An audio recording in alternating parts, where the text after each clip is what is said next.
for Kenya and for an explanation before he purports to be trying to solve the problem. 2. The so-called pastors are the people who set up the so-called sanctuary at Ruto's former official residence in Karen as the deputy president. They did not stop there. These so-called pastors proceeded to deliver prophecies and promise miracles about how Ruto would perform as a president. 3.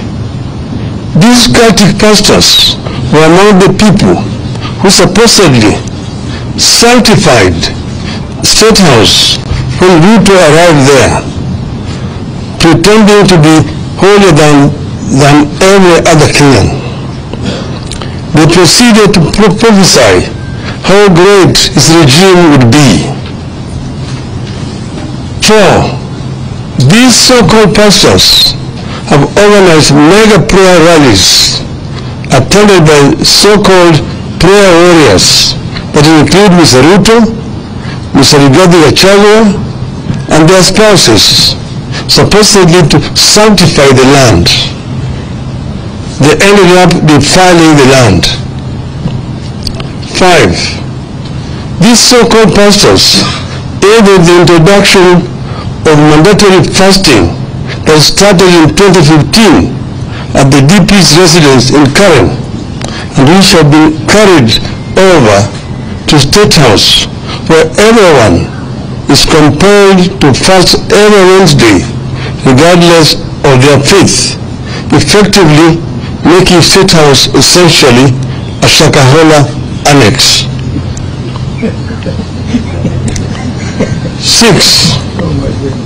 Sometime in May 2022, Mr. Ruto's family claimed to have paid for impure borehole water at their current residence and turned it into clean when a purification machine had failed.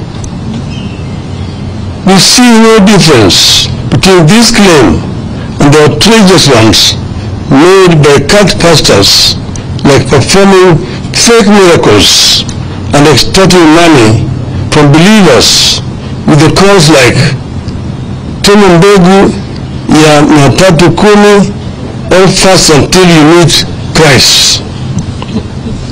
7. The cult leaders are behind the decision by Ruto to establish a faith diplomacy office where he has gone ahead to provide a list of 100 members to be recruited in the Public Service Commission as intercessors, supposedly to pray for counties and the government. Nobody knows the identity, the qualifications of the so-called intercessors, how they were identified, and where they fit in a government where religion and state are separate entities. 8. Ruto is the leader of the cult movement disguised as Christianity in Kenya.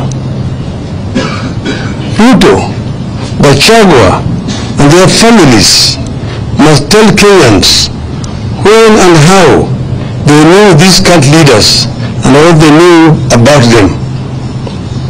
9.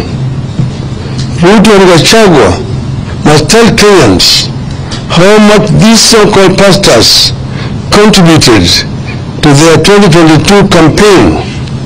How many times have the so-called pastors accessed a State House since the start of this regime? 10.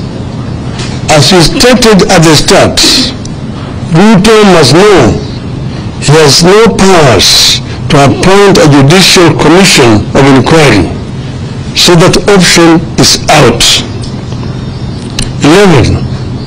We are all aware that judicial commissions of inquiry have been the tool of choice whenever the government has something to hide, like you believe Ruto does now. 12.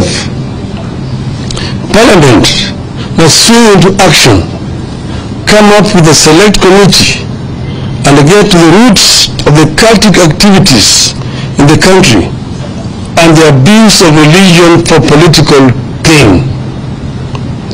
13.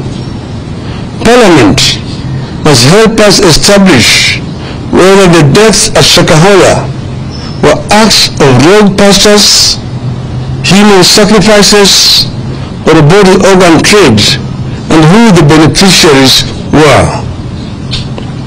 14. The DCI may have swung into action late, but since they did, they have been doing a great job in Shakahola. They should be allowed to do their job without interference. 15. The